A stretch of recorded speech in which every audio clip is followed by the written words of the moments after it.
O silêncio daquela noite era como todos os outros que enfrentei durante minha adolescência. Pesado, sufocante. Tinha apenas 16 anos quando percebi que precisaria salvar a mim mesma. Ninguém viria me resgatar. Meu nome é Helena, e esta é a história que guardei comigo por mais de 5 décadas, carregando-a como quem carrega uma cicatriz invisível que só dói quando o tempo muda. Cresci em uma fazenda imponente em Vassouras, interior do Rio de Janeiro. Uma casa grande, paredes grossas, janelas altas, perfeita para esconder segredos. O tipo de lugar onde os gritos não alcançam a estrada principal. Nasci em uma família respeitada na região. Meu pai, Antônio Silva, ex-militar condecorado, era visto como um homem íntegro, disciplinado. Meu tio Carlos, irmão dele, administrava os negócios da família, plantações de café e uma pequena fábrica de laticínios que empregava metade da cidade. Para os outros, éramos o retrato da família tradicional brasileira de sucesso. O que ninguém via eram as sombras que se moviam pelos corredores da casa grande depois que o sol se punha. Minha mãe desapareceu quando eu tinha 12 anos. Na época, acreditei na história que meu pai contou a todos. Ela havia fugido com um amante, abandonando a filha e o marido sem olhar para trás. Anos depois descobri a verdade, mas naquele momento fiquei sozinha em um mundo dominado por homens que deveriam me proteger. Lembro exatamente do dia em que tudo começou. Era um domingo de chuva forte, daquelas que fazem a luz acabar no interior. Eu estava lendo à luz de velas quando meu tio entrou no meu quarto para verificar se eu estava bem. O toque em meu ombro durou mais do que deveria. Na semana seguinte, foi meu pai quem precisava de companhia, após ter bebido demais. Os olhares, os comentários sobre meu corpo em desenvolvimento, as mãos que, acidentalmente, tocavam partes que não deveriam tocar, tudo foi acontecendo gradualmente, como veneno sendo administrado em pequenas doses, para que a vítima nem perceba que está sendo envenenada. Por 3 anos, vivi em um pesadelo constante. Cada ranger de porta à noite me fazia encolher debaixo das cobertas. Aprendi a dormir com uma cadeira encostada na maçaneta. Quando isso não funcionou mais, passei a revezar as noites sem dormir, sentada no canto do quarto, abraçando os joelhos. Na escola, minhas notas despencaram. Emagreci tanto que meus ossos pareciam querer romper a pele. Mas ninguém perguntava. E se perguntassem, quem acreditaria? Meu pai era amigo pessoal do delegado Pereira, que vinha jantar em casa quase toda semana. O diretor da escola onde eu estudava devia favores ao meu tio, que havia financiado a construção do novo ginásio. O padre da paróquia local recebia doações generosas da nossa família. Eu estava completamente sozinha, presa em uma teia de poder e influência que parecia impossível de romper. Foi nesse período que comecei a escrever poesias. Era minha única válvula de escape. Escrevia em códigos que só eu entendia, escondendo os cadernos embaixo de uma tábua solta no assoalho do meu quarto. Minhas poesias falavam de pássaros presos em gaiolas douradas, de monstros disfarçados de guardiões, de gritos silenciosos que ninguém ouvia. Dona Sônia, minha professora de português, foi a única que percebeu algo nas entrelinhas dos meus textos. Um dia, ela me chamou após a aula. Helena, você é muito talentosa. Suas metáforas são perturbadoras, ela disse, olhando diretamente nos meus olhos, como se tentasse ler algo além das palavras. Se algum dia precisar conversar sobre qualquer coisa, minha porta está sempre aberta. Naquele momento, quase desmoronei, quase contei tudo, mas o medo era maior. Mesmo assim, aquele pequeno gesto plantou uma semente em mim, a semente da possibilidade de que alguém pudesse acreditar em mim. Enquanto isso, em casa, a situação piorava. Meu pai começou a beber mais. Meu tio passava mais tempo na fazenda.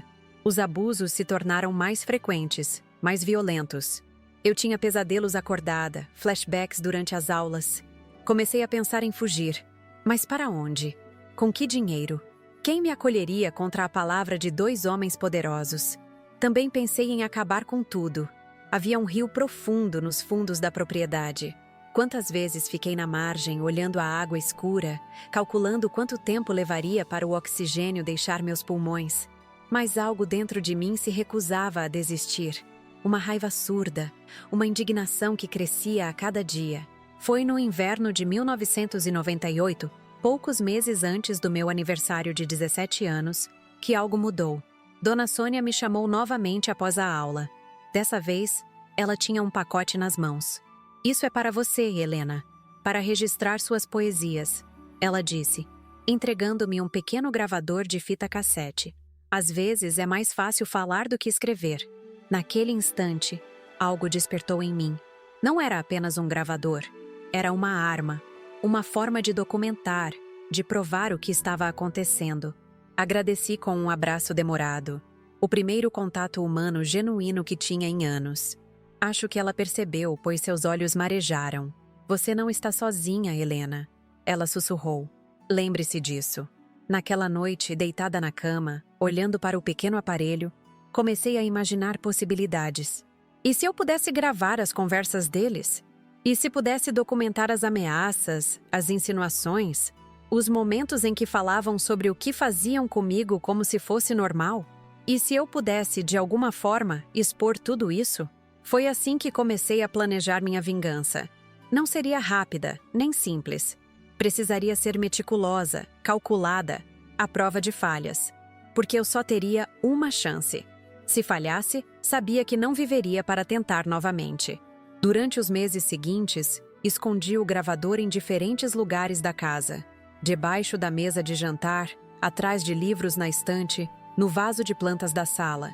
Gravei conversas, confissões veladas, momentos em que eles baixavam a guarda, acreditando que ninguém jamais saberia. Cada nova fita era cuidadosamente escondida junto com minhas poesias, sob o assoalho. A cada nova gravação, minha determinação crescia. Mas o gravador era apenas o começo. Eu precisava de algo maior, algo que não pudesse ser ignorado ou abafado pelo poder local. Foi quando conheci Pedro, o filho do dono da única lan house da cidade. Ele era alguns anos mais velho, estudante de ciência da computação que voltava para casa nos fins de semana. Comecei a frequentar a lan house, economizando o pouco dinheiro que ganhava fazendo faxina no consultório médico da cidade aos sábados. Pedro me ensinou sobre internet, sobre como as informações podiam se espalhar rapidamente, sobre como era possível transmitir vídeos em tempo real, algo revolucionário na época. Foi ele quem me deu a ideia final, o elemento que faltava no meu plano. "Se você tiver provas de algo realmente sério, Helena, pode mandar para jornalistas. Eles têm o dever de investigar", ele disse um dia, sem saber o que eu realmente planejava. Decidi que seria no dia do meu aniversário de 17 anos. Uma data simbólica, o dia em que eu renasceria, livre daquele pesadelo.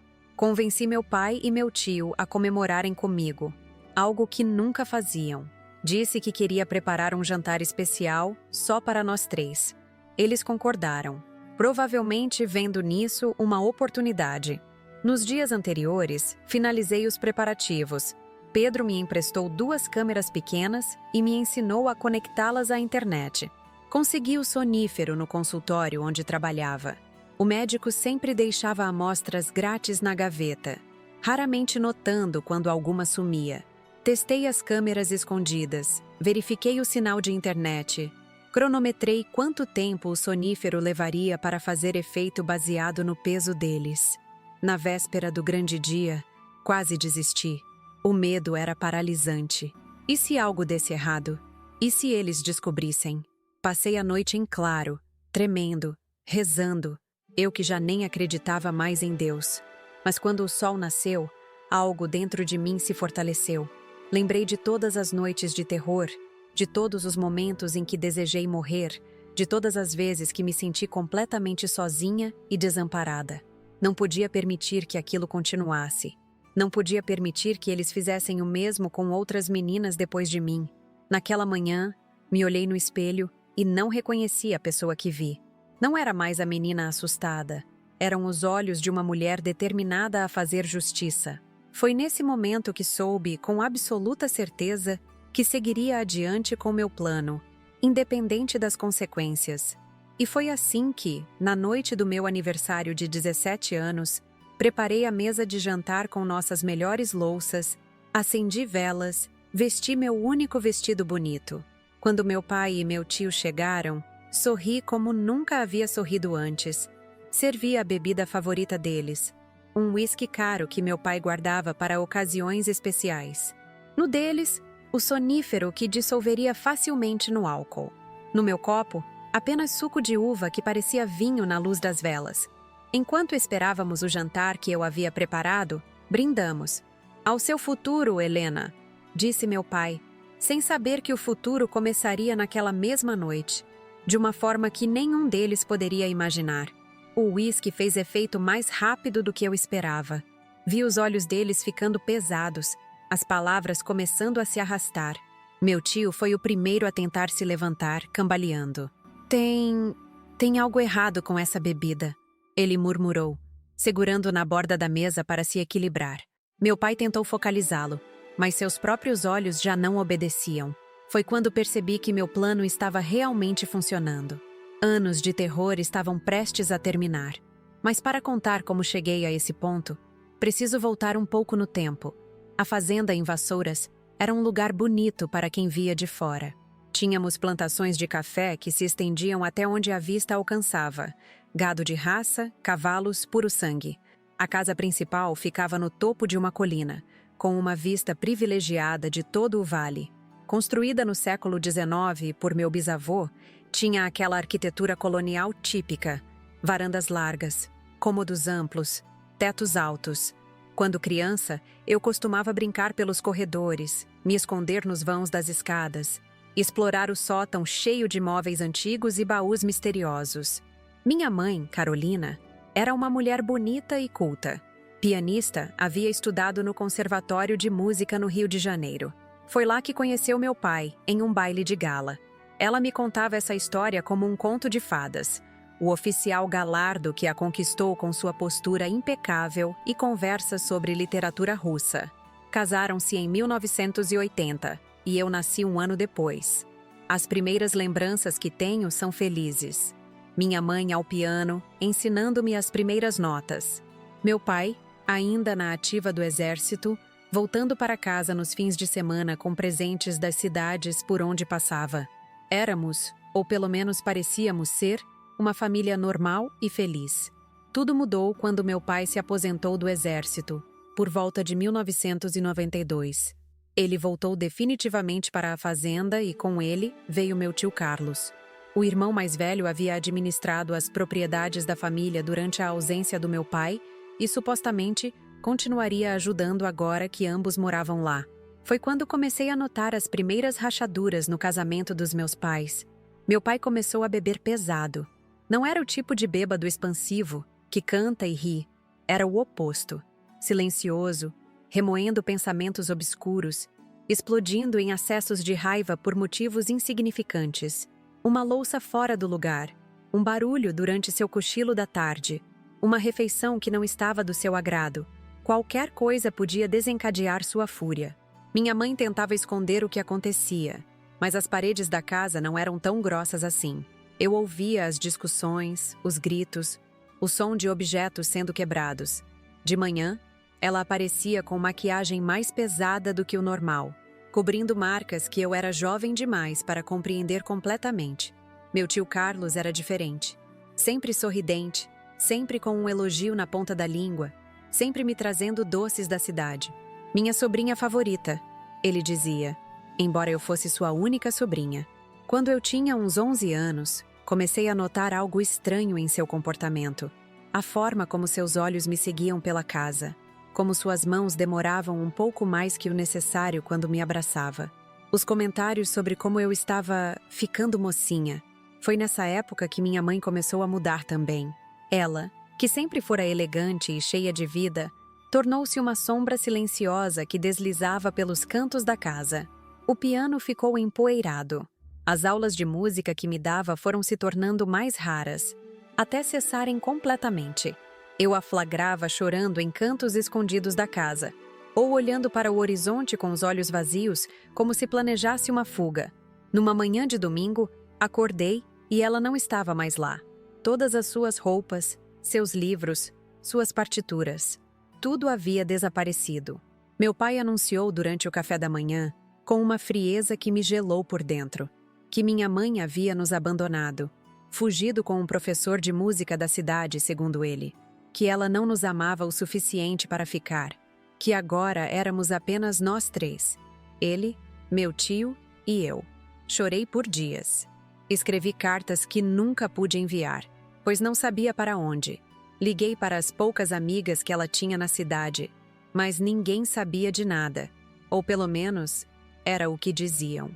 Aos poucos, fui aceitando a versão oficial. Minha mãe havia nos abandonado, nos traído, partido sem olhar para trás, sem se importar com a filha de 12 anos que deixava para trás. Foi um mês depois do desaparecimento dela que tudo realmente começou. Numa noite de tempestade, quando a eletricidade acabou, como era comum no interior, meu tio Carlos entrou no meu quarto com uma lamparina. Disse que vinha verificar se eu estava bem, se não estava com medo dos trovões.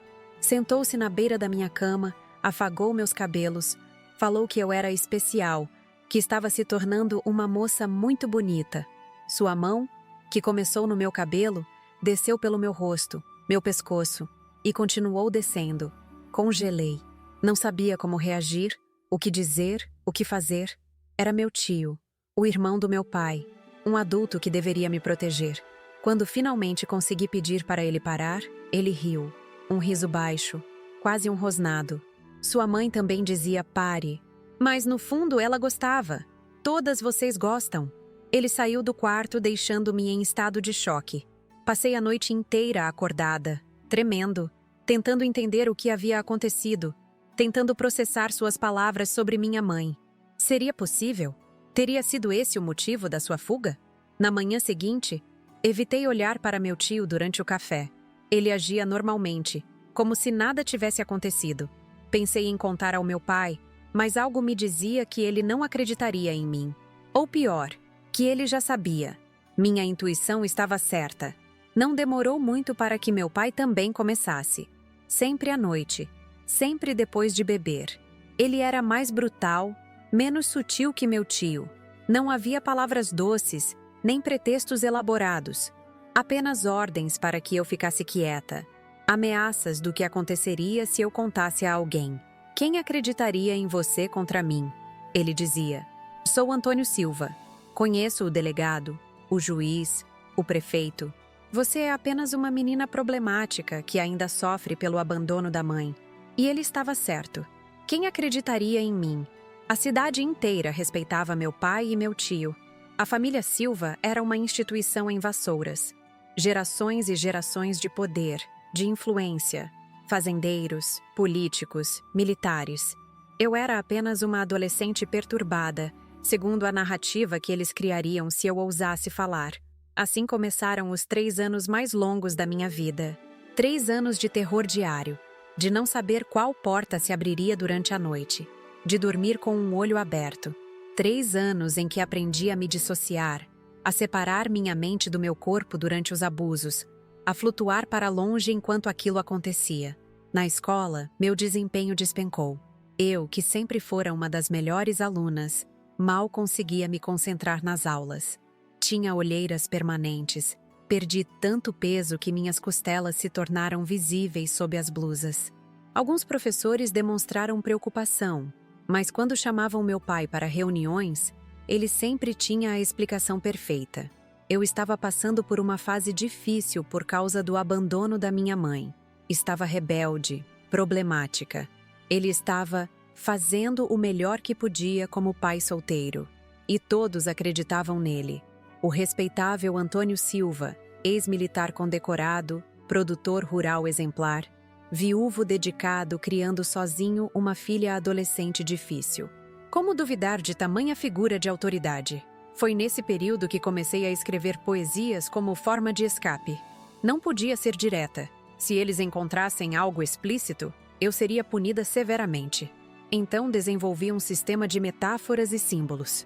Escrevia sobre jaulas douradas, sobre pássaros de asas quebradas, sobre monstros que se escondiam atrás de sorrisos. Era minha forma de gritar em silêncio, de documentar o que estava acontecendo sem realmente dizer. Dona Sônia, minha professora de português, foi a primeira a notar algo. Ela sempre elogiava meus textos, Dizia que eu tinha talento. Um dia, me pediu para ficar após a aula. Achei que fosse para falar sobre a queda nas minhas notas, mas ela queria conversar sobre minhas poesias. Helena, há algo perturbador em seus textos, ela disse, com aqueles olhos gentis que pareciam enxergar através de mim. Você está bem? Está acontecendo alguma coisa em casa? Por um momento, quase desmoronei. Quase contei tudo, mas o medo era maior. Se eu falasse e ninguém acreditasse, o que seria de mim depois? Eles já haviam deixado claro o que aconteceria se eu abrisse a boca. Estou bem. Só sinto falta da minha mãe, respondi, desviando o olhar.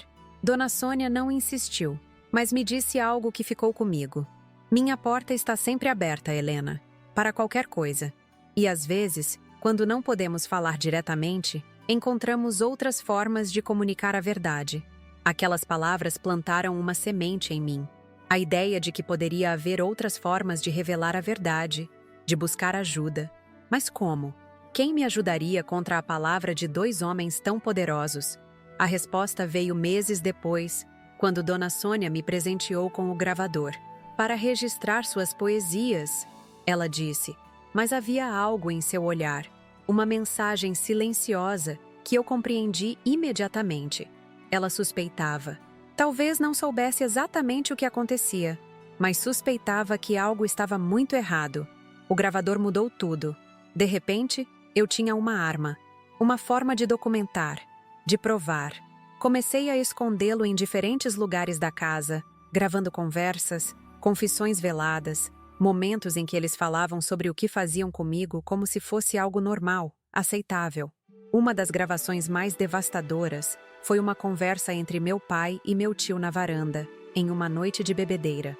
Falavam sobre minha mãe, sobre como ela havia dado trabalho antes de fugir, sobre como eu era mais fácil de controlar. Falavam de mim como se eu fosse um objeto, uma propriedade deles. Foi nessa conversa que descobri a verdade sobre o desaparecimento da minha mãe. Ela não havia fugido com nenhum amante. Havia simplesmente fugido, escapado, depois de anos sofrendo o mesmo que eu agora sofria. Aquela revelação foi como um soco no estômago. Por anos, cultivei raiva da minha mãe por ter me abandonado. Agora, entendia que ela simplesmente não aguentou mais. Talvez tenha tentado me levar, talvez tenha sido impedida, ou talvez tenha simplesmente quebrado sob o peso de tanto abuso e precisou salvar a si mesma antes que pudesse salvar a filha. Não a culpava mais. Só queria saber se ela estava viva, se estava bem, se algum dia poderíamos nos reencontrar. As gravações se acumulavam, escondidas junto com minhas poesias, sob a tábua solta do assoalho. Mas eu sabia que precisava de mais. Se contasse apenas com minha palavra e algumas gravações de áudio, ainda seria a minha palavra contra a deles. Precisava de algo mais impactante, algo que não pudesse ser ignorado ou abafado pelo poder local. Foi quando comecei a frequentar a lan house da cidade, economizando o pouco dinheiro que ganhava fazendo faxina aos sábados no consultório médico local.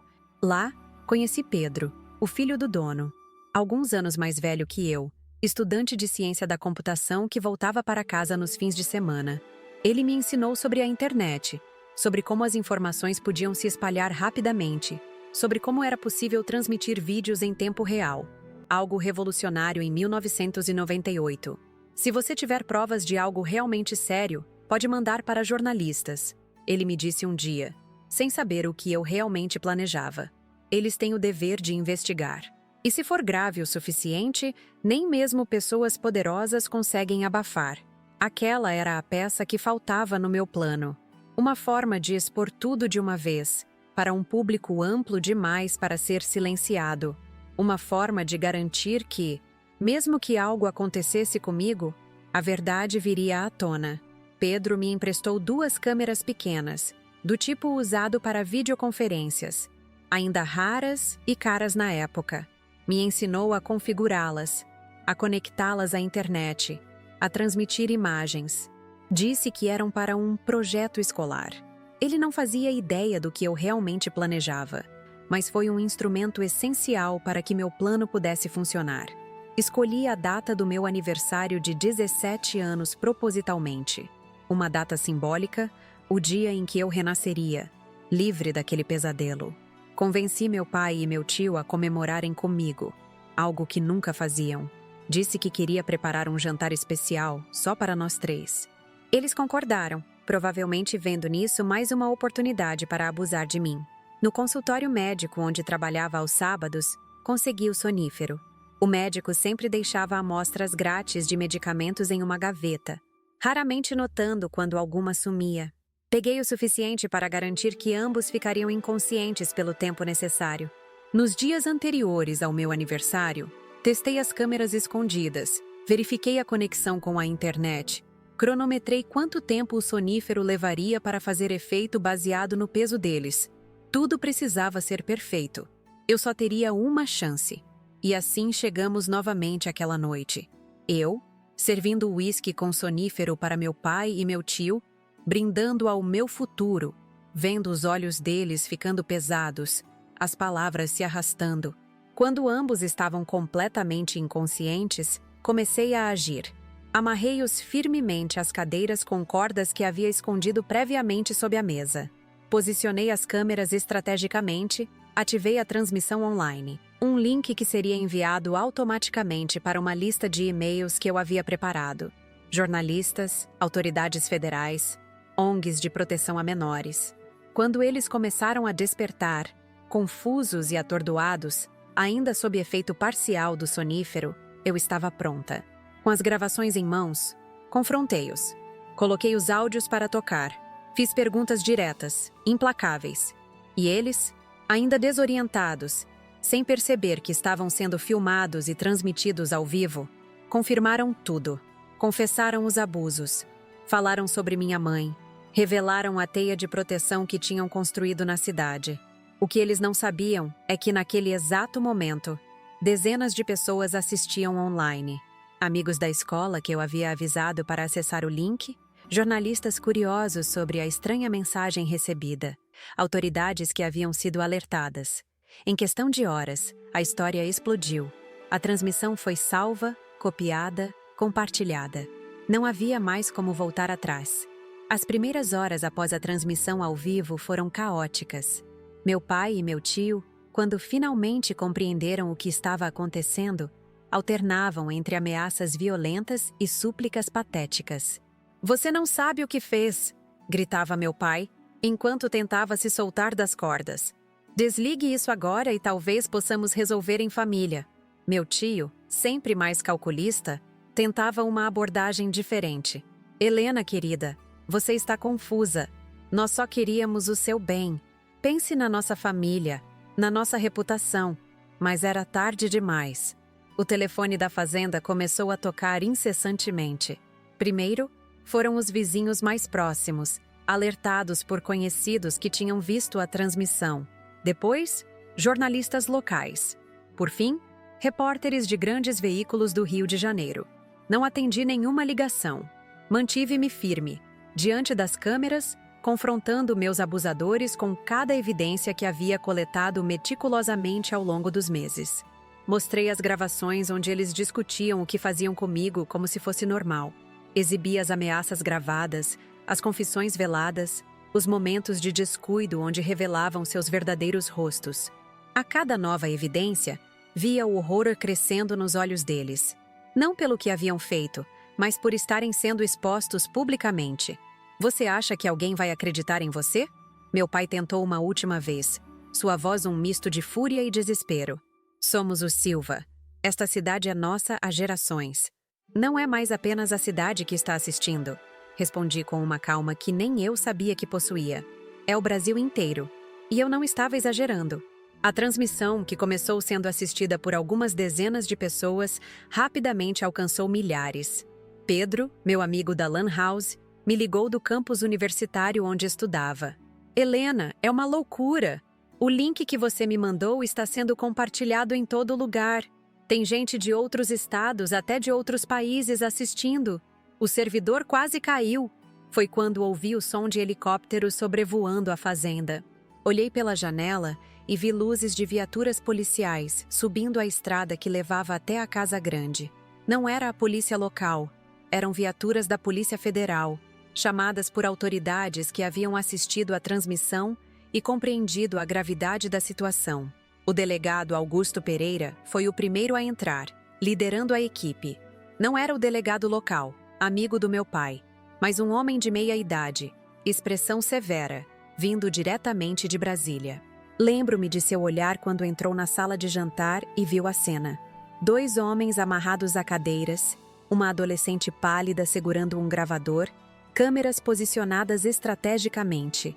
Ele não demonstrou choque, apenas uma determinação profissional que, naquele momento, foi extremamente reconfortante. Helena Silva? Ele perguntou, aproximando-se cuidadosamente, como quem se aproxima de um animal ferido e assustado. Sou o delegado Augusto Pereira, da Polícia Federal. Estamos aqui para ajudar. Você está segura agora.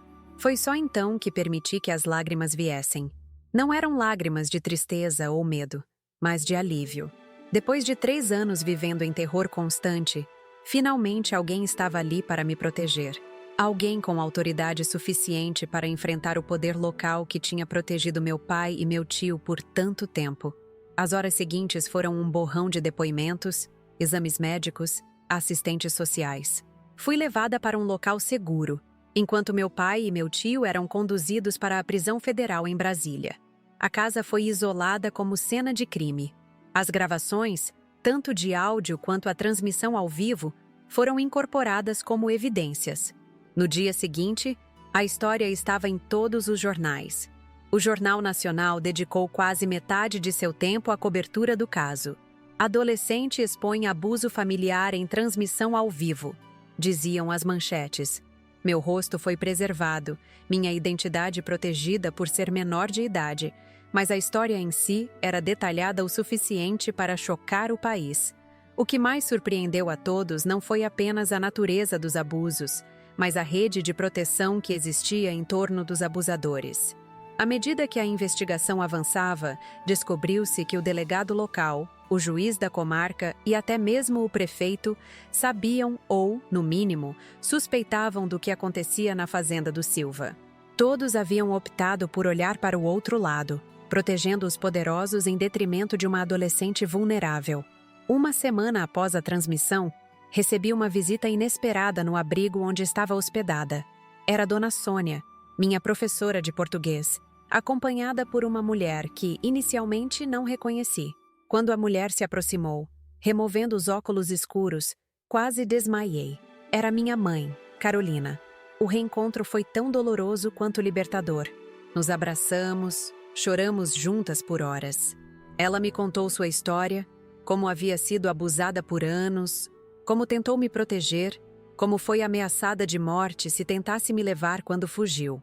Disse que havia passado os últimos 5 anos tentando juntar dinheiro e recursos para voltar e me tirar de lá, sempre monitorando de longe, através de contatos esporádicos com Dona Sônia, a única pessoa em quem confiava na cidade. Foi ela quem me ligou quando tudo aconteceu, explicou minha mãe, segurando minhas mãos com força. Ela me contou o que você fez, como você foi corajosa. Peguei o primeiro ônibus para cá. Olhei para a Dona Sônia, que observava nosso reencontro com lágrimas nos olhos. Percebi então que o gravador não havia sido apenas um presente casual. Ela suspeitava, talvez soubesse mais do que demonstrava, e havia me dado exatamente a ferramenta de que eu precisava para me libertar. Você sabia? Perguntei a ela. Suspeitava, respondeu Dona Sônia com voz embargada. Suas poesias, seus olhos, sua mudança repentina. Tentei alertar as autoridades locais, mas ninguém queria ouvir. Então entrei em contato com sua mãe, que me procurou anos atrás, antes de fugir, e lhe dei o gravador, esperando que você encontrasse um caminho. Naquele momento, entendi que nunca estive completamente sozinha. Mesmo nos momentos mais sombrios, havia pessoas trabalhando nas sombras para me ajudar, esperando o momento certo, me dando as ferramentas necessárias para que eu mesma pudesse me libertar. O caso ganhou proporções nacionais que ninguém poderia prever. O presidente Fernando Henrique Cardoso fez um pronunciamento oficial sobre o combate ao abuso infantil e a necessidade de reformar os sistemas de proteção. Meu caso expôs uma realidade que muitos preferiam ignorar, que o abuso frequentemente acontece dentro de casa, perpetrado por aqueles que deveriam proteger e muitas vezes encoberto por estruturas de poder locais. A investigação revelou que meu pai e meu tio faziam parte de uma rede maior de abusadores, que compartilhavam não apenas táticas de manipulação e controle, mas também vítimas. Outras meninas foram identificadas, outras famílias devastadas vieram à tona. O escândalo atingiu políticos, empresários, figuras de autoridade em diversas cidades do interior do Brasil. 3 meses após a transmissão ao vivo, foi criado o Projeto de Lei Helena, visando fortalecer os mecanismos de proteção a menores contra abusos familiares. A lei propunha canais de denúncia independentes das autoridades locais, reconhecendo que, em muitas comunidades pequenas, as redes de poder local frequentemente protegem os abusadores em detrimento das vítimas. Enquanto isso, minha vida pessoal passava por uma reconstrução dolorosa, mas necessária. Junto com minha mãe, mudei-me para São Paulo, onde ela havia reconstruído sua vida trabalhando como professora de piano. Começamos a terapia, ambas lutando para superar o trauma que nos havia sido imposto. Aos poucos, reconstruímos não apenas nossa relação mãe-filha, mas também nossa capacidade de confiar, de amar, de viver sem medo. Foi nesse período que conheci outras sobreviventes. Meninas e mulheres que, inspiradas pela minha história, encontraram coragem para denunciar seus próprios abusadores. Elas me procuravam através de cartas, e-mails, telefonemas. Queriam saber como eu havia conseguido. Queriam compartilhar suas próprias histórias. Queriam simplesmente dizer: obrigada por me mostrar que é possível lutar. Percebi então que minha história pessoal havia se tornado algo maior. Não era mais apenas sobre minha vingança particular, sobre minha libertação individual. Havia se tornado um símbolo, um catalisador para mudanças sociais e legislativas que beneficiariam milhares de crianças e adolescentes. O julgamento do meu pai e do meu tio foi um dos mais acompanhados da história judiciária brasileira recente. As provas eram irrefutáveis. As gravações de áudio, a transmissão ao vivo, os depoimentos de outras vítimas que surgiram durante a investigação, os laudos médicos. Mesmo assim, seus advogados tentaram de tudo. Alegar que eu era uma adolescente problemática que havia forjado as provas, que tudo não passava de um mal-entendido, que eles eram homens respeitáveis sendo perseguidos por uma conspiração. Mas a verdade prevaleceu. Foram condenados a 30 anos de prisão cada um, sem direito a regimes especiais ou privilégios. Outros membros da rede de proteção também enfrentaram a justiça. O delegado local foi exonerado e preso por obstrução de justiça. O juiz sofreu um processo de impeachment. O prefeito renunciou em meio ao escândalo. A fazenda do Silva, que por gerações havia sido símbolo de poder e opressão, foi confiscada como parte da reparação às vítimas. Ironicamente, anos depois, quando me tornei legalmente adulta e tive acesso à minha parte da herança, transformei aquele lugar de dor em um centro de acolhimento para mulheres e crianças vítimas de violência doméstica.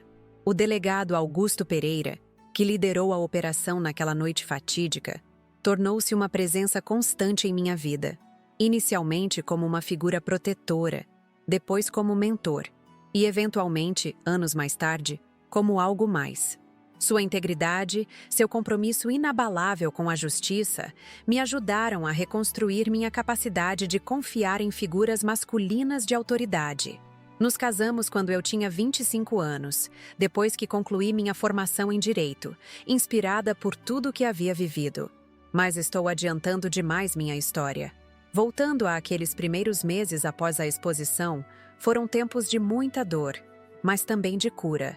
Lembro-me de um momento particularmente significativo, 6 meses após a transmissão. Fui convidada para uma audiência especial no Senado Federal, onde o projeto de Lei Helena estava sendo discutido. Sentei-me diante de senadores, deputados, ministros. Eu, uma garota de 17 anos, sobrevivente de abusos, agora sendo ouvida pelas mais altas autoridades do país. "O que você fez?", disse a senadora que presidia a sessão. "Mudou o Brasil. Trouxe à luz uma realidade que muitos preferiam manter nas sombras. E agora, Graças à sua coragem, podemos começar a mudar essa realidade. Mal, foi a primeira vez que realmente compreendi o impacto do que havia feito. Não era apenas sobre minha vingança pessoal, sobre expor meu pai e meu tio. Era sobre romper um ciclo de silêncio e impunidade que afetava inúmeras crianças e adolescentes em todo o país. Era sobre transformar minha dor em ação, meu trauma em mudança social. Naquela noite, em meu quarto de hotel em Brasília, escrevi em meu diário: talvez seja isso que significa sobreviver. Não apenas continuar respirando após o trauma, mas transformá-lo em algo que ajude outros a respirar também. Os anos seguintes foram de reconstrução e propósito. Concluí meus estudos, entrei na faculdade de Direito, especializei-me em direitos das crianças e adolescentes.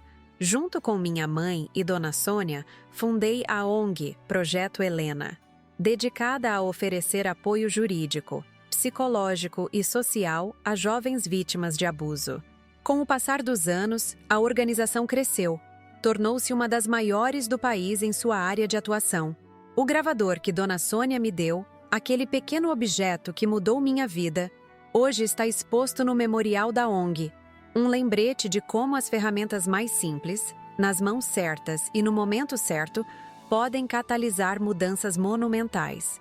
Quando olho para trás, para aquela noite de 1998, para a menina de 16 anos que eu era, planejando meticulosamente sua vingança contra homens que pareciam intocáveis, sinto uma mistura de dor e orgulho.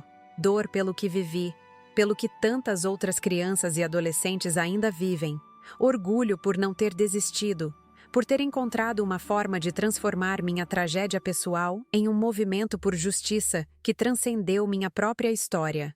Hoje, aos 70 anos, quando vejo meu nome nos livros de história, quando ouço jovens advogados citando a Lei Helena em seus argumentos, quando visito o centro de acolhimento que funciona na antiga fazenda dos Silva, entendo que minha vingança não foi apenas expor meus abusadores.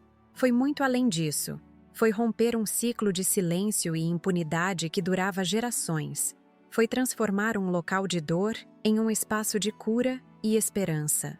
Foi usar minha voz não apenas para gritar minha própria dor, mas para amplificar as vozes de tantas outras que ainda não conseguiam se fazer ouvir.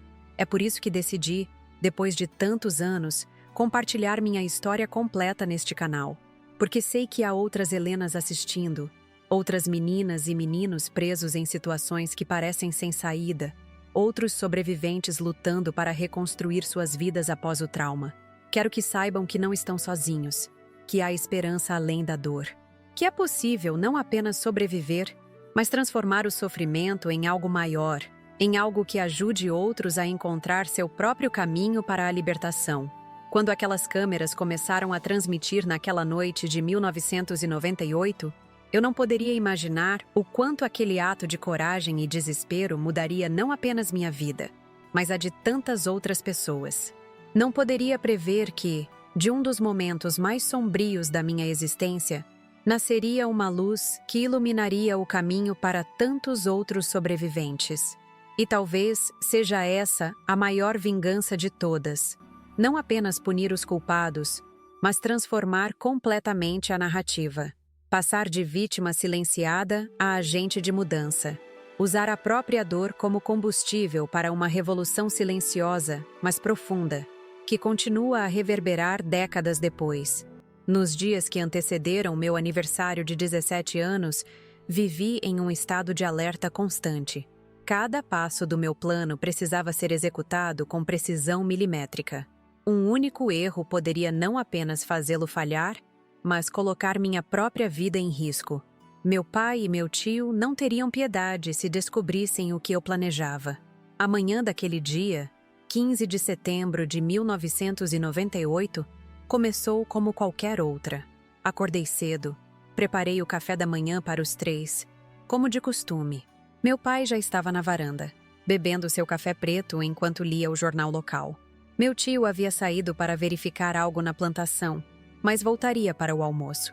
Enquanto lavava a louça, ensaiei mentalmente cada etapa do que aconteceria à noite. "Vai fazer algo especial para seu aniversário, Helena?" perguntou meu pai, sem levantar os olhos do jornal. Sua voz soava desinteressada, como se a data fosse apenas mais um dia qualquer. Pensei em preparar um jantar para nós, respondi, tentando manter minha voz casual. Faz tempo que não comemoramos nada juntos. Ele me olhou por cima do jornal, uma expressão indescritível em seu rosto. Que seja. Não faça nada muito elaborado. E não espere presentes. Assenti silenciosamente, enquanto por dentro um turbilhão de emoções me consumia. Raiva, medo, determinação, tudo misturado em uma energia que me mantinha funcionando, que me impedia de desmoronar. Passei a manhã na escola, sentada na última carteira, incapaz de me concentrar em qualquer aula. Dona Sônia percebeu minha inquietação, mas não comentou nada. Apenas me deu um abraço mais demorado quando nos despedimos no fim do período, como se soubesse que algo importante estava para acontecer. Cuide-se, Helena, ela disse com aqueles olhos gentis que pareciam enxergar minha alma. Lembre-se de que você é mais forte do que pensa. À tarde, pedi permissão para ir à cidade comprar ingredientes para o jantar. Na realidade, precisava verificar com Pedro se tudo estava pronto para a transmissão. Nos encontramos na LAN House, aparentemente vazia àquela hora do dia. Testei as câmeras ontem à noite, ele disse entregando-me uma pequena caixa. Funcionam perfeitamente. A conexão está estável. Tudo o que você precisa fazer é posicioná-las e ligar nesta sequência. Ele me mostrou um papel com instruções detalhadas. E quanto ao link da transmissão? Perguntei, tentando controlar o tremor em minhas mãos. Será enviado automaticamente para todos os endereços da lista que você me deu assim que a transmissão começar, explicou Pedro. Jornalistas, ONGs, autoridades federais, todos receberão. Mas Helena... Ele hesitou, passando a mão pelos cabelos, claramente nervoso. Tem certeza disso? Seja lá o que você esteja planejando, parece perigoso. Mais perigoso seria continuar vivendo como estou vivendo, respondi, com uma convicção que surpreendeu a nós dois. Pedro assentiu, respeitando minha decisão, mesmo sem compreendê-la completamente. Estarei monitorando a transmissão do campus. Se algo der errado, ligarei imediatamente para a Polícia Federal. O número está salvo, conforme você pediu. Voltei para a fazenda com as compras para o jantar e as câmeras cuidadosamente escondidas entre os mantimentos. Na cozinha, comecei os preparativos para a refeição. Filé mignon, batatas assadas, uma salada elaborada. O tipo de jantar que prepararíamos para visitas importantes, não para uma simples comemoração familiar. Mas eu queria que tudo parecesse especial, que eles baixassem a guarda, que aceitassem a bebida que eu ofereceria. Enquanto cozinhava, posicionei discretamente as câmeras. Uma na estante de livros, parcialmente escondida entre 2 volumes grossos. Outra no vaso de plantas artificiais que ficava no canto da sala de jantar. Pequenas, quase imperceptíveis, mas estrategicamente posicionadas para capturar toda a mesa. Às 6 da tarde, tudo estava pronto. A mesa posta com a melhor louça da casa, velas acesas criando uma atmosfera intimista, o aroma da comida preenchendo o ambiente. Coloquei o gravador no bolso do vestido, o mesmo que havia me acompanhado por meses, registrando provas contra meus abusadores. Esta noite, ele seria a arma final. Meu pai e meu tio chegaram quase simultaneamente. Ambos pareceram surpresos com o esforço que eu havia feito, com a elegância da mesa posta. Para que tanto? Não é como se fosse um aniversário importante, comentou meu tio, mas seus olhos percorriam meu corpo de uma forma que me fez engolir em seco, lembrando-me exatamente por que eu estava fazendo aquilo. Queria apenas comemorar com vocês, respondi, forçando um sorriso. Afinal, somos família. A ironia daquela afirmação quase me fez rir. Família. Como aquela palavra havia sido distorcida em nossa casa. Como o que deveria ser um porto seguro havia se transformado em meu pior pesadelo. Servi o jantar e, com ele, o uísque especial que meu pai guardava para ocasiões importantes. Em cada copo deles, havia dissolvido o sonífero, uma dose calculada para deixá-los inconscientes por tempo suficiente, mas não tanto que pudesse causar danos permanentes. Não queria matá-los. Queria que estivessem vivos para enfrentar as consequências de seus atos. Ao seu aniversário, disse meu pai, erguendo o copo em um brinde sem entusiasmo. Ao futuro, respondi, erguendo meu próprio copo, que continha apenas suco de uva disfarçado de vinho. Eles beberam, sem desconfiar. Continuamos o jantar com conversas superficiais, enquanto eu observava atentamente os sinais. Primeiro, a fala mais arrastada. Depois, os olhos pesados. Por fim, a dificuldade em manter a postura. "Tem algo errado", murmurou meu tio, tentando se levantar e cambaleando. O que você fez?" "O mesmo que vocês fizeram comigo", respondi, minha voz surpreendentemente calma. "Tirei sua escolha." Meu pai tentou alcançar o telefone, mas suas pernas já não obedeciam. Em poucos minutos, ambos estavam inconscientes, caídos sobre a mesa. Trabalhei rapidamente. Arrastei-os um por um para as cadeiras que havia preparado previamente, mais firmes, com braços onde poderia amarrá-los. Usei cordas que havia escondido sob o aparador, amarrando-os firmemente, garantindo que não poderiam se soltar quando acordassem. Posicionei-os de frente para as câmeras, em um ângulo onde seus rostos seriam claramente visíveis. Liguei as câmeras seguindo as instruções de Pedro, verificando se a transmissão havia iniciado. Uma luz verde piscava em cada dispositivo, indicando que estavam funcionando. O link estava sendo enviado automaticamente para todos os destinatários de minha lista. Sentei-me em uma cadeira de frente para eles, esperando. O gravador em minha mão, todas as fitas organizadas por data, prontas para serem reproduzidas. A arma que havia coletado pacientemente ao longo de meses, agora pronta para ser usada. Foram cerca de 40 minutos até que eles começassem a despertar. Meu tio foi o primeiro, gemendo e piscando confuso. Quando percebeu que estava amarrado, seus olhos se arregalaram em pânico. "Helena, o que significa isso? Desamarre-me agora!" ele ordenou, sua voz ainda arrastada pelo efeito do sonífero. "Não estou mais recebendo ordens de vocês", respondi calmamente. "Agora vocês vão me ouvir." Meu pai acordou logo em seguida, mais desorientado, mas igualmente furioso quando percebeu a situação. "Você perdeu a cabeça? Desamarre-nos imediatamente." Em vez de responder, liguei o gravador. A voz do meu tio preencheu a sala. Sua mãe também dizia "pare", mas no fundo, ela gostava. "Todas vocês gostam." Pausei a gravação, observando seus rostos. "Reconhece sua voz, tio Carlos? Foi na primeira vez que você entrou no meu quarto há 3 anos. Eu tinha 13 anos. Passei para a próxima gravação. A voz do meu pai, ameaçadora. Quem acreditaria em você contra mim? Sou Antônio Silva. Conheço o delegado, o juiz, o prefeito. Você é apenas uma menina problemática." Fita após fita, reproduzi suas vozes, suas confissões, suas ameaças. Os momentos em que falavam sobre mim como um objeto, em que discutiam o que haviam feito com minha mãe antes dela fugir. Suas expressões oscilavam entre raiva, pânico e, finalmente, a compreensão de que estavam sendo expostos. "O que você quer?" perguntou meu pai finalmente, sua voz quase um sussurro. "Dinheiro? Quer que a deixemos ir embora? Podemos negociar." "Negociar?" repeti incrédula. Como se isso fosse uma transação comercial. "Não, pai. Não quero negociar. Quero justiça." "Upa!" Foi então que lhes contei sobre as câmeras, sobre a transmissão ao vivo. Vi o sangue drenar de seus rostos quando compreenderam a dimensão do que estava acontecendo. "Você não sabe o que está fazendo", disse meu tio, sua voz agora um apelo desesperado. "Pense na família, na nossa reputação." Eu pensei em todas as noites que passei acordada com medo de vocês. Pensei em todas as vezes que chorei sozinha, sem ninguém para me proteger. Pensei na minha mãe, que vocês afugentaram. Família?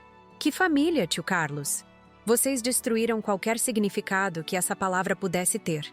Olhei diretamente para a câmera principal, sabendo que naquele momento, dezenas, talvez centenas de pessoas assistiam.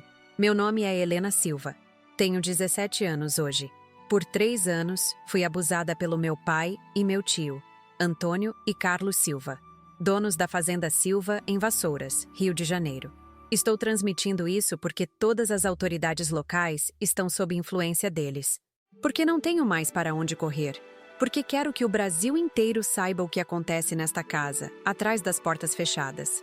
Continuei confrontando-os com perguntas diretas, implacáveis.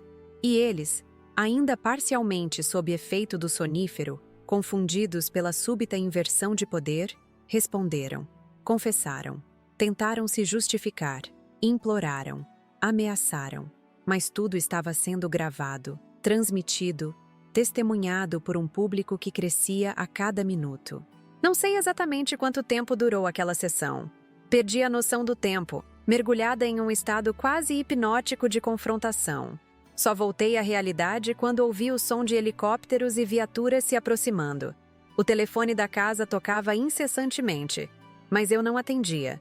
O que precisava ser dito já estava sendo dito, diretamente para as câmeras, para o país inteiro.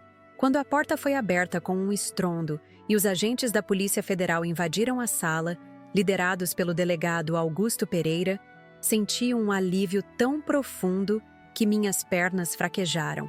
Alguém havia ouvido, alguém havia acreditado, alguém havia vindo. Helena Silva? Perguntou o delegado, aproximando-se cautelosamente. Sou o delegado Augusto Pereira, da Polícia Federal. Estamos aqui para ajudar. Você está segura agora. Moini!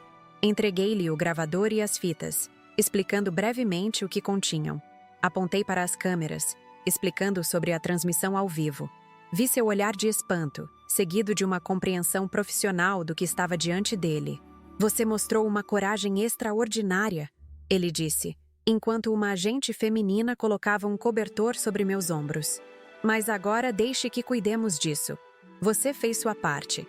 Meu pai e meu tio foram levados algemados, protestando veementemente, ameaçando processos, reivindicando seus contatos poderosos. Mas desta vez, não eram autoridades locais que poderiam ser manipuladas.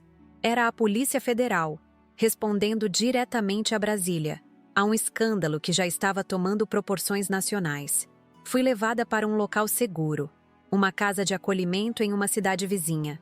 Passei por exames médicos, depoimentos formais, avaliações psicológicas. Tudo documentado, tudo oficial. Desta vez, não havia como abafar o caso, não havia como silenciar a verdade. Na manhã seguinte, ao ligar a televisão da sala de estar da casa de acolhimento, vi meu caso no Jornal da Manhã. Adolescente expõe abuso familiar em transmissão ao vivo, dizia a manchete. Meu rosto estava borrado para proteger minha identidade, mas a história era detalhada, chocante, real. Nos dias que se seguiram, o caso ganhou proporções que jamais imaginei. O Jornal Nacional dedicou uma semana inteira à cobertura. Repórteres investigativos começaram a desenterrar outras histórias semelhantes, outras vítimas silenciadas, outras redes de proteção a abusadores poderosos no interior do Brasil. O que começou como minha história pessoal, rapidamente se transformou em um movimento nacional por justiça e proteção a menores. O presidente Fernando Henrique Cardoso fez um pronunciamento oficial em rede nacional, prometendo reformas no sistema de proteção a crianças e adolescentes. O que vimos esta semana, ele disse, não pode ser tolerado em uma sociedade civilizada. O abuso de menores, especialmente quando perpetrado por aqueles que deveriam protegê-los, é uma das formas mais hediondas de violência. E quando as autoridades locais se omitem, ou pior, são cúmplices, torna-se um problema de segurança nacional. Foi anunciada a criação de uma força-tarefa especial para investigar não apenas meu caso, mas todas as denúncias semelhantes que haviam sido ignoradas ou abafadas pelo país. Delegacias especializadas em crimes contra crianças e adolescentes foram fortalecidas.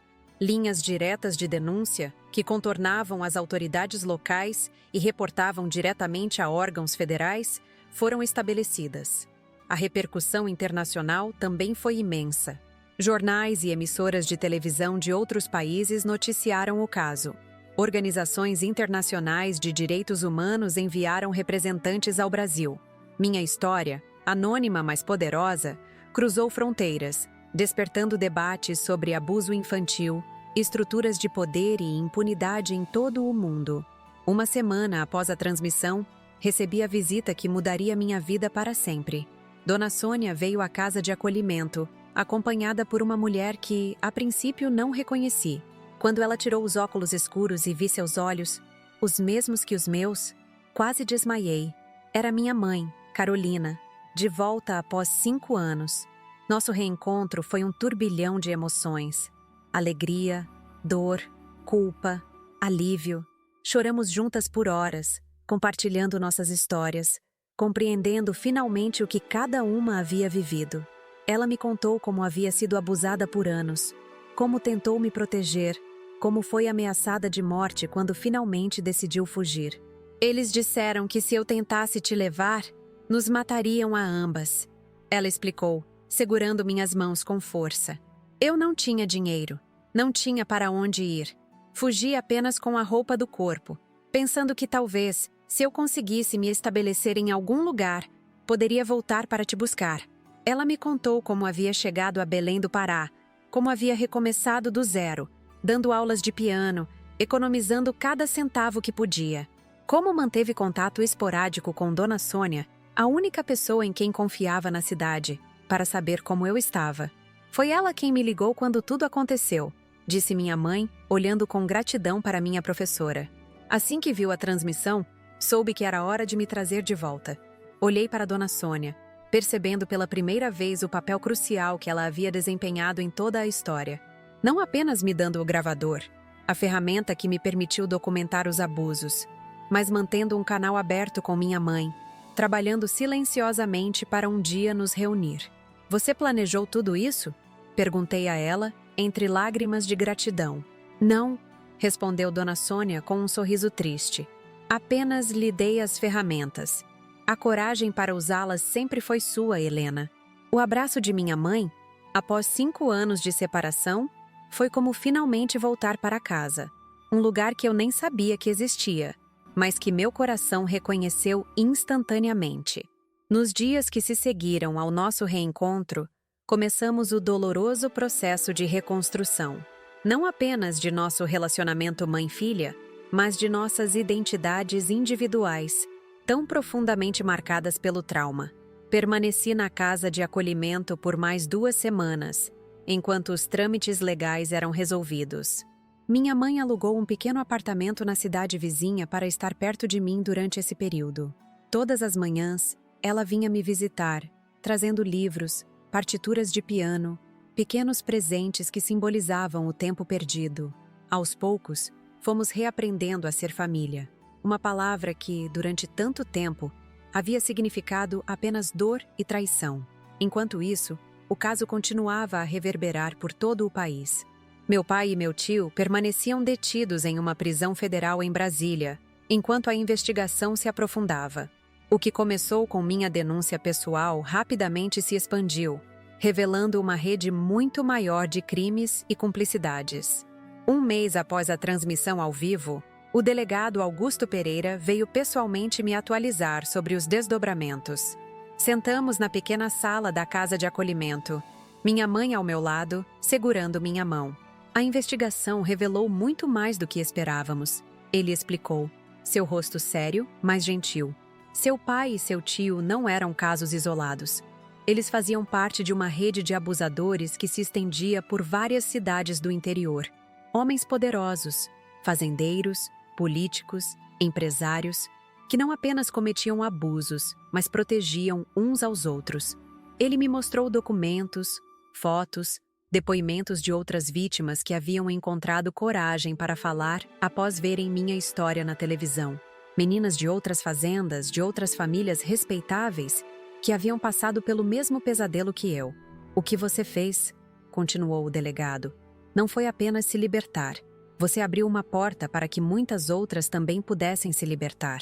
Suas palavras tocaram algo profundo em mim. Até aquele momento, eu havia pensado em minha ação principalmente como vingança pessoal, como uma forma de escapar do meu próprio inferno particular. Não havia considerado o impacto mais amplo, as ondas que se propagariam a partir daquele ato de coragem desesperada. 2 semanas depois, recebi um convite oficial para depor em uma audiência especial no Senado Federal. O projeto de lei Helena, como já estava sendo chamado informalmente, seria debatido, e meu testemunho era considerado fundamental. Hesitei, temendo a exposição, o escrutínio, o trauma de reviver tudo novamente em um ambiente tão formal e intimidante. Você não precisa ir se não quiser, assegurou-me minha mãe. Você já fez mais do que o suficiente. Mas após uma noite de reflexão, decidi que precisava estar lá. Não apenas por mim, mas por todas as outras que ainda não tinham voz. Por todas as que ainda estavam presas em situações semelhantes à que eu havia vivido. A viagem a Brasília foi minha primeira saída da região desde o incidente. Minha mãe e Dona Sônia me acompanharam, formando um escudo protetor contra a atenção da mídia que ainda cercava o caso. O delegado Augusto Pereira providenciou segurança adicional, preocupado com possíveis represálias de pessoas conectadas à rede que estava sendo desmantelada. O Senado Federal era imponente, com sua arquitetura moderna e seus corredores amplos. Senti-me pequena, insignificante, caminhando por aqueles espaços onde decisões que afetavam milhões de brasileiros eram tomadas diariamente. Mas então, notei os olhares. Não de julgamento ou curiosidade mórbida como eu temia, mas de respeito. Funcionários, senadores, assessores. Muitos se aproximaram discretamente para apertar minha mão, para murmurar palavras de encorajamento e gratidão. A audiência ocorreu em uma sala ampla, com dezenas de pessoas presentes. Políticos, representantes de ONGs, especialistas em direitos da criança e do adolescente.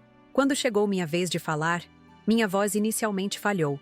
O microfone à minha frente parecia um abismo. Mas então olhei para minha mãe, para Dona Sônia, para o delegado Augusto, que haviam me acompanhado até ali. Respirei fundo e comecei. Contei minha história sem reservas. Não os detalhes mais gráficos. Esses estavam nos depoimentos oficiais, nas gravações, nas provas, mas a essência, a solidão, o medo, a sensação de impotência diante de um sistema que parecia construído para proteger os abusadores, não as vítimas. E então, a decisão de agir, de buscar justiça com as próprias mãos quando todas as portas institucionais pareciam fechadas. Não estou aqui para ser celebrada como heroína, concluí, olhando diretamente para os senadores. Estou aqui para pedir que nenhuma outra menina precise fazer o que eu fiz, que nenhuma outra criança precise planejar uma transmissão ao vivo para ser ouvida, para ser protegida. Este projeto de lei não pode ser apenas sobre punir abusadores. Embora isso seja crucial, precisa ser sobre criar caminhos seguros para que as vítimas possam denunciar, para que possam encontrar ajuda antes de chegarem ao desespero que me levou aquela noite. Quando terminei, o silêncio na sala era palpável. Então, lentamente, as pessoas começaram a se levantar. Um aplauso cresceu, não entusiasmado ou celebratório, mas solene, respeitoso. A senadora que presidia a sessão veio até mim, tomou minhas mãos nas suas. "O que você fez?", ela disse com lágrimas nos olhos. "Mudou o Brasil. Trouxe à luz uma realidade que muitos preferiam manter nas sombras. E agora, graças à sua coragem, podemos começar a mudar essa realidade." O projeto de lei Helena foi aprovado unanimemente no Senado 2 semanas depois, e na Câmara dos Deputados no mês seguinte. Foi sancionado pelo presidente em uma cerimônia solene no Palácio do Planalto, para a qual fui convidada, mas optei por não comparecer, ainda desconfortável com a atenção pública. A lei estabelecia canais de denúncia independentes das autoridades locais, reconhecendo que, em muitas comunidades pequenas, as redes de poder frequentemente protegiam os abusadores. Criava equipes especializadas de investigação, que podiam ser acionadas diretamente pelas vítimas ou por qualquer pessoa que suspeitasse de abuso. Endurecia as penas para crimes sexuais contra menores, especialmente quando cometidos por familiares ou responsáveis. E, talvez mais importante, estabelecia programas de apoio psicológico, jurídico e financeiro para as vítimas, para que pudessem reconstruir suas vidas após o trauma. Enquanto essas mudanças institucionais ocorriam, minha vida pessoal também passava por transformações profundas. Junto com minha mãe, mudei-me para São Paulo, onde ela havia conseguido um emprego como professora em um conservatório de música. Era uma chance de recomeçar, longe das memórias e dos olhares que nos perseguiriam em vassouras. O processo de adaptação foi desafiador. Tive que concluir meus estudos em uma nova escola, onde ninguém conhecia minha história. Embora muitos suspeitassem, dado que o caso havia sido amplamente noticiado. Comecei terapia, 2 vezes por semana, tentando processar o trauma que havia vivido. Minha mãe também estava em tratamento, lidando com sua própria culpa e dor. Havia dias bons e dias ruins. Dias em que conseguia seguir em frente, focada no futuro, e dias em que os flashbacks e os pesadelos me paralisavam. Mas aos poucos, com o apoio profissional e o amor constante da minha mãe, fui encontrando um caminho para a cura. O julgamento do meu pai e do meu tio foi um dos momentos mais difíceis desse processo. Ocorreu quase 1 ano após a denúncia, quando eu já estava estabelecida em São Paulo. Precisei voltar ao Rio de Janeiro para testemunhar, para enfrentá-los novamente, desta vez em um tribunal. Entrar naquela sala e vê-los sentados no banco dos réus foi surreal. Pareciam menores, mais velhos, desprovidos do poder que antes emanavam.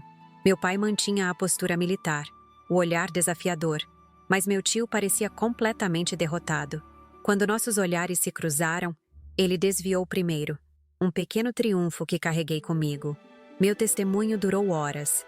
Revivi cada momento doloroso, cada abuso, cada ameaça. As provas eram irrefutáveis, as gravações de áudio, a transmissão ao vivo, os laudos médicos, os depoimentos de outras vítimas que surgiram durante a investigação.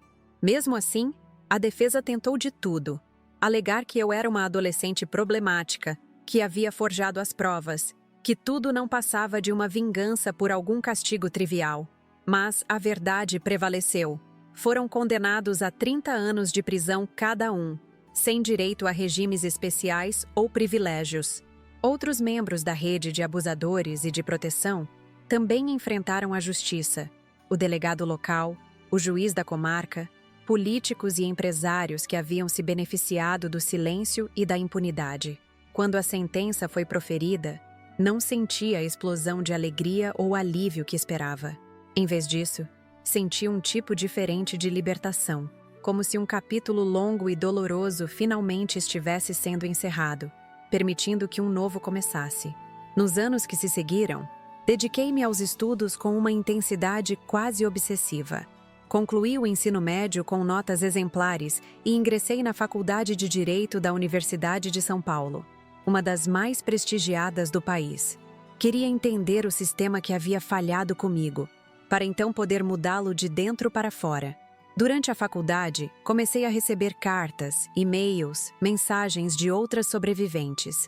Meninas e mulheres que, inspiradas pela minha história, haviam encontrado coragem para denunciar seus próprios abusadores, que queriam compartilhar suas experiências, buscar conselhos, simplesmente dizer obrigada.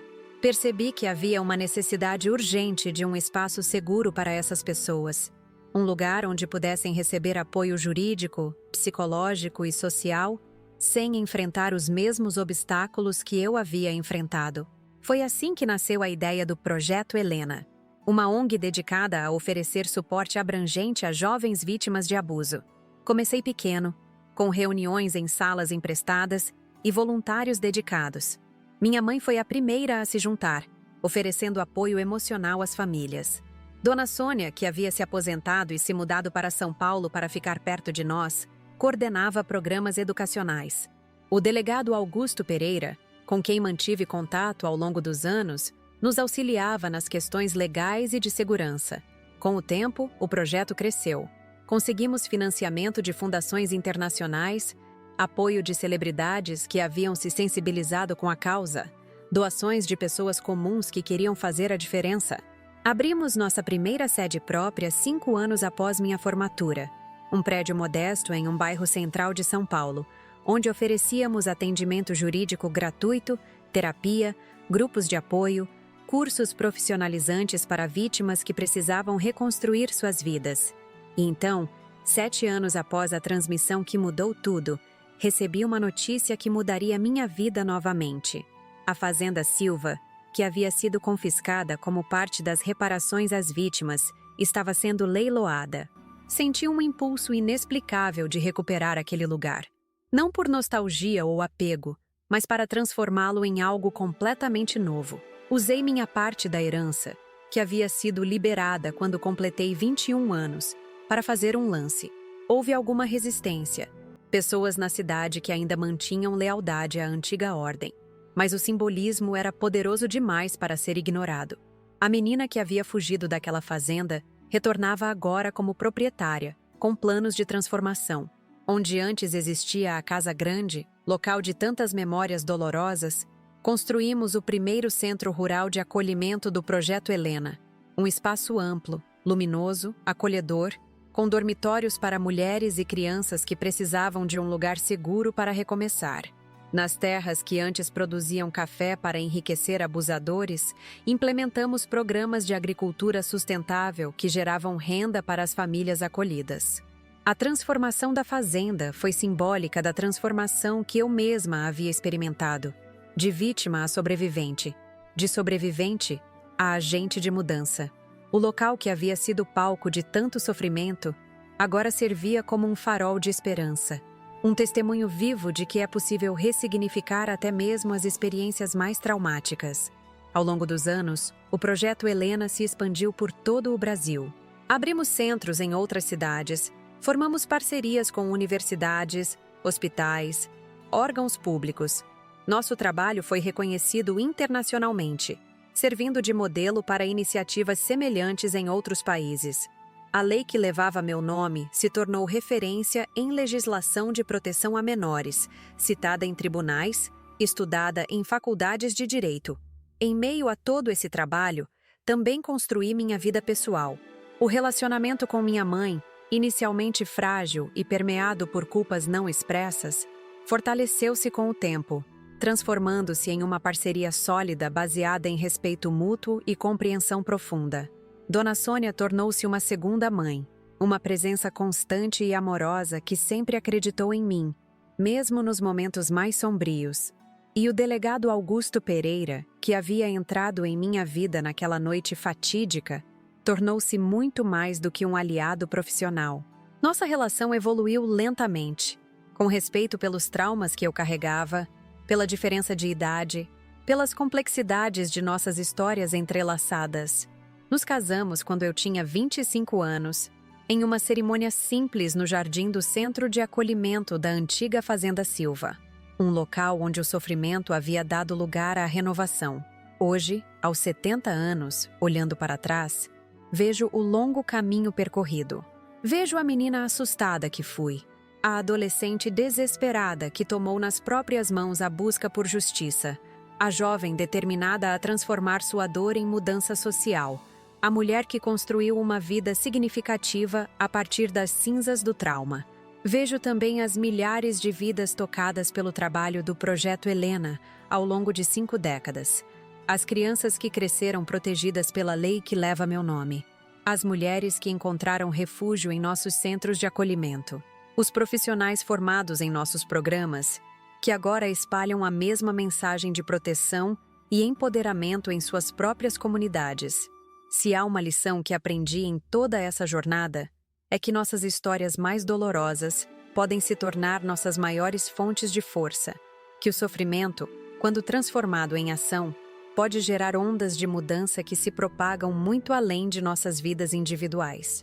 Que mesmo nas situações mais desesperadoras, sempre existe a possibilidade de reescrever o final da história. Foi por isso que decidi, depois de tantos anos de trabalho silencioso, compartilhar minha história completa neste canal, porque sei que há outras Helenas assistindo, outras pessoas presas em situações aparentemente sem saída, outras sobreviventes buscando um caminho para a cura, outras almas corajosas tentando transformar sua dor em algo maior que elas mesmas. A vocês digo, você não está sozinho. Sua voz importa, sua história importa. E mesmo nas noites mais escuras, mesmo quando todas as portas parecem fechadas, existe sempre um caminho para a luz. Eu encontrei o meu. Você também encontrará o seu. E se minha história servir apenas para acender uma pequena chama de esperança em meio à escuridão que você enfrenta, então todo o caminho terá valido a pena. Meus queridos, estamos chegando ao fim dessa jornada que compartilhei com vocês hoje. Uma história que guardei comigo por mais de 5 décadas e que finalmente encontrei coragem para revelar por completo. Uma história de dor, sim, mas também de superação, de transformação e, acima de tudo, de esperança. Quando olho para trás, para aquela noite de 1998, vejo uma menina de 16 anos que enfrentou o impensável. Uma adolescente que, encurralada pelo medo e pela desesperança, encontrou dentro de si uma força que nem sabia que possuía. Lembro-me de cada detalhe. O gravador escondido por meses, coletando provas, as câmeras posicionadas estrategicamente na sala de jantar, o uísque com sonífero servido com um sorriso forçado, a transmissão ao vivo que expôs ao mundo inteiro o inferno que eu vivia dentro daquela fazenda aparentemente idílica. O que começou como um ato de vingança pessoal, como uma busca desesperada por libertação, acabou se transformando em algo muito maior. Meu grito silencioso, amplificado pela tecnologia ainda incipiente da época, ecoou por todo o Brasil. Abriu portas que estavam trancadas há gerações.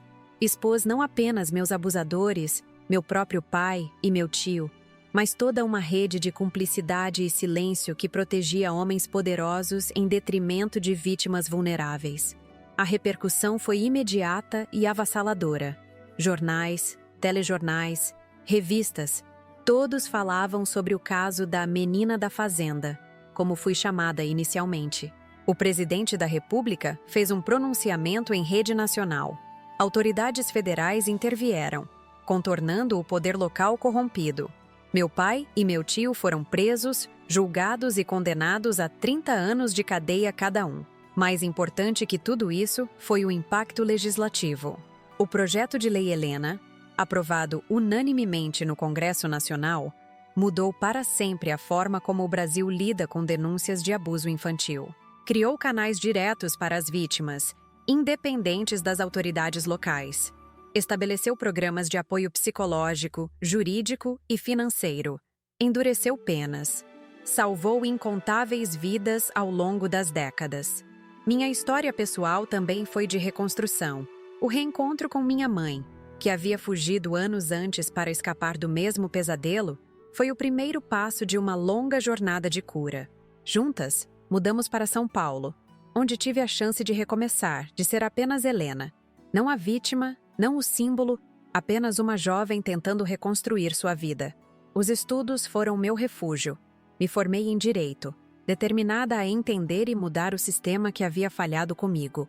Foi durante a faculdade que comecei a receber mensagens de outras sobreviventes que me procuravam para compartilhar suas histórias, para agradecer, para buscar orientação.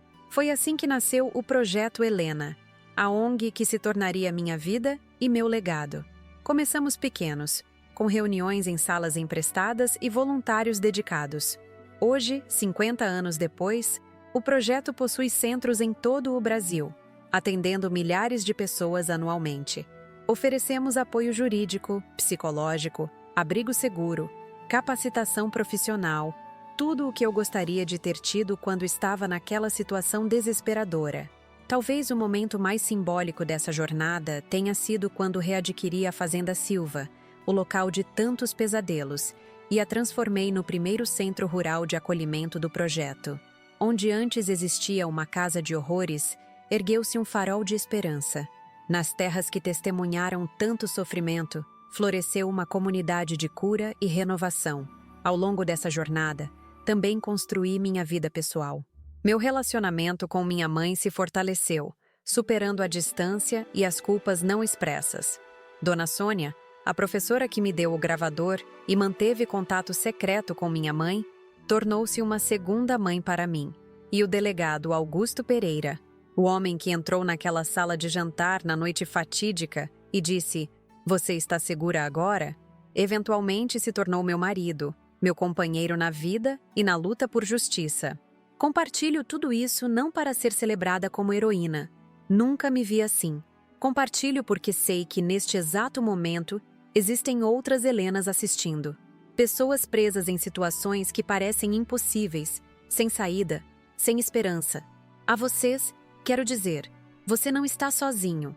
Sua voz importa. Sua história importa. E mesmo nas noites mais escuras, existe sempre um caminho para a luz. Se minha história tocou seu coração de alguma forma, peço que faça 3 coisas simples que podem ajudar a espalhar essa mensagem de esperança. Primeiro, inscreva-se no canal Vovó Lembrou. Cada novo inscrito é uma confirmação de que essas histórias precisam ser contadas, que essas vozes precisam ser ouvidas. Nosso objetivo é trazer mais relatos como este, histórias reais de superação que possam inspirar, consolar e fortalecer quem está passando por momentos difíceis. Segundo, deixe seu comentário abaixo. Conte-me o que achou desta história. Se ela ressoou com você de alguma forma, se trouxe algum insight ou reflexão. Seus comentários não são apenas números para mim. Leio cada um deles. E muitas vezes são eles que me dão força para continuar compartilhando estas memórias que, mesmo depois de tantas décadas, ainda carregam uma carga emocional intensa. Terceiro, se esta história significou algo para você, considere também apoiar o canal através do Valeu Demais, nossa forma de receber doações. Produzir conteúdo de qualidade como este demanda tempo, pesquisa, recursos técnicos. Sua contribuição, por menor que seja, nos ajuda a cobrir os custos de produção e a trazer mais vídeos diariamente. É graças a apoiadores como você que conseguimos manter este espaço de memória e reflexão. Devo confessar que nunca imaginei, aos 16 anos, escondendo um gravador sob o assoalho do meu quarto, que um dia estaria aqui, aos 70, compartilhando minha história com milhares de pessoas. A vida nos leva por caminhos imprevisíveis. Às vezes, são caminhos dolorosos, tortuosos, que parecem não ter fim. Mas se existe algo que aprendi em toda essa jornada, é que mesmo a dor mais profunda pode ser transformada em propósito. Mesmo a história mais sombria pode ter um final de luz. A minha teve. E a sua também pode ter. Obrigada por me acompanhar até aqui. Obrigada por me permitir compartilhar esta parte tão íntima e dolorosa da minha vida. Obrigada por ser parte dessa comunidade que acredita no poder das histórias para curar, para inspirar, para mudar. Aqui é Helena, do canal Vovó Lembrou. Nos vemos no próximo vídeo, com mais uma história que o tempo não conseguiu apagar. Não se esqueça de se inscrever, deixar seu like, seu comentário e, se possível, apoiar nosso trabalho através do Valeu Demais. Cada gesto seu faz diferença para que possamos continuar trazendo essas histórias que precisam ser contadas. Até a próxima, meus queridos. E lembrem-se, por mais escura que seja a noite, o amanhecer sempre chega.